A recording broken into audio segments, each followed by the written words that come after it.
And coffee. Good morning, Trinidad and Tobago. Good morning. Now, I just read a Guardian editorial, and well, I am very confused. Well, not really confused because I expect it from the Guardian, but I want you all to understand that we are in this position because of mass media, because of their inability to be truthful, to adhere to the journalistic principles, to be fair and balanced. Nobody wants media on your side. Your democracy is only as good as your mass media. Do you all understand and agree with that? When you hear brilliant democracies across the globe, investigative journalists, they bring down presidents like Nixon, they bring up issues that make governments fall and force elections. They don't stop. They are relentless trying to get to the truth. But that's when you have an independent media. How did we get into a situation in Trinidad and Tobago where a man of questionable character, a man of questionable management skill, a man of questionable heart is the prime minister who is arrogantly taking away our rights day after day, and our democracy is in danger of being lost forever? How did we reach there? I'll give you a little insight. In the last few days, the Guardian editorial position has been, for example, when CYAH came out and said, listen, we have been discussing with the ministry and the minister and the prime minister about online school, about vaccination, no vaccination. And CYAH says they're not listening. We've tried our best. It's like banging our head on the wall, and they give the reasons why that they're going to call for a blackout of online to get the message across because the government just wasn't listening.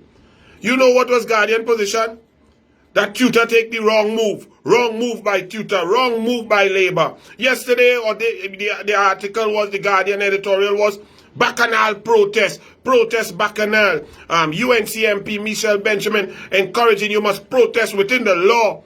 Not the fact that the roads are horrendous. Not the fact Guardian doesn't care that you out there, every single one of y'all has, over the last 6 years, at least gotten 1 or 2 extra flat tires per year.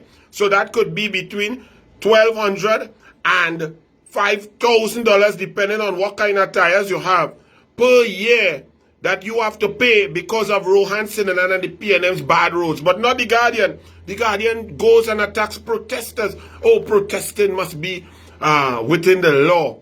Now today I wake up and read a Guardian editorial. Now the Guardian has just jumped on. Remember the Express already, I must commend the Express for at least being fair and balanced on this issue, has written 3 editorials calling on the President, Her Excellency, to clear the air about this political interference in the Independent Police Service Commission on the appointment of a police commissioner. A very critical, serious constitutional crisis. Express has written 3 editorials already. The Guardian was late, delaying, hoping that it will go away. 7-day wonder, 9-day wonder, assisting Rowley in trying to kick the can down the road and getting us to forget about it. The Newsday and all, even the Judy Raymond wrote an editorial about it. You had Martin Daly, you now have Emil Krong, lawyer, coming out, Om Lala, Ramesh Lawrence Maraj, Israel Khan, Ralph Maraj. You have, well, all the UNC, CAMILLE Bissessa, Senator David Nakid, all 19 MPs writing to the President to tell her, answer, tell us the truth. Martin Daly leading the charge. Going down the line, the MSJ, David Abdullah, Roger, everybody calling on the President. But today the Guardian comes and joins the call. Madam President, you must answer, you must speak. All right, Guardian, well done, you're late to the dance. But do you know, in between there, in about the 5th paragraph of the editorial, the Guardian states, and listen very carefully, that even though Madam President has to talk, these are critical issues of a constitutional crisis, that it doesn't give Senator Nakid the right to criticize her and attack her, and it doesn't give citizens the right to call in on radio shows and attack the President. Now, Guardian, let me ask you this really and truly. So you find criticism of a lady who's dragging the flag of the office of the presidency, that the criticism is wrong. You have so much balize in your pen. The criticism is wrong, but the action is right. So you are saying The facts that it appears to be now, because Rowley has admitted after CAMILLE asked him that it was him who who went to the office of the president on August 12th to intercept the chairperson Bliss Prasad of the Police Service Commission and cause the president to breach the constitution, of which she can be removed from office for if it is proven that she breached the constitution and her duty, of which Ramesh Lawrence Maraj has stated clearly and Martin Daly has stated clearly she has no discretion. So in your opinion, Guardian, the president bringing the office into disrepute by facilitating a meeting between the political arm and an independent institution in the critical appointment of an independent commissioner of police, that sin is less than somebody criticizing the president after she did that? Really, Guardian, I would love to know how y'all sleep at night when you write that nonsense. So, Guardian, we have kidnappings in a state of emergency. We have 14 murders in 2.5 days.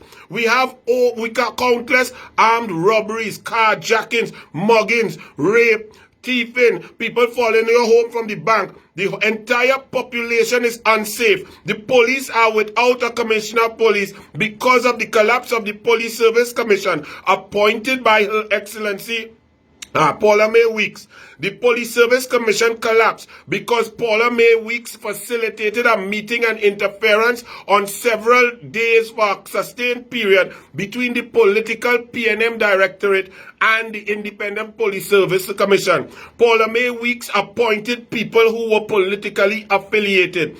The chairperson, Bliss Prasad, was the chairperson of the CDA, a PNM appointed board, appointed by CAMILLE Robinson-Regis. CAMILLE Robinson-Regis is the stoutest defender of the president now. That in itself shows that there's political interference, political affinity, and political love for the president. All of these issues and all of this constitutional crisis, all of the death and mayhem, and you studying whether David Naked bad talk the president or criticize the president, really, Guardian, are you serious? Where we live in? She's the queen. She sits on the left side of the almighty supreme being. Y'all cannot be serious. You write an editorial that shows that she has brought the presidency into great disrepute, the greatest in the history of this country, the worst position ever, that newspapers, editorial, senior counsel, professors, every right-thinking citizen cannot believe that over 19 days have gone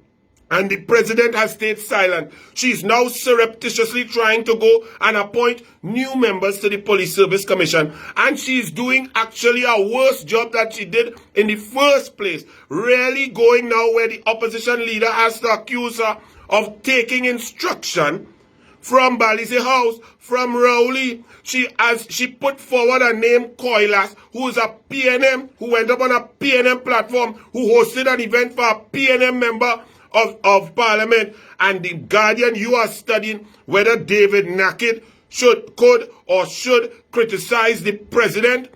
Your editorial is asinine at best and ridiculous at worst, and your bias and your clear untenable position as a journalist, as a newspaper, is absolutely gone. You've lost all credibility because your bias is clear. If you want to support Rowley as a newspaper, there is a way in journalism to do that. You disclose your bias. You say that you believe in the policies of the new society, the policy where the entire population weans themselves off the government and your shareholders make billions. You just state that and write what you want.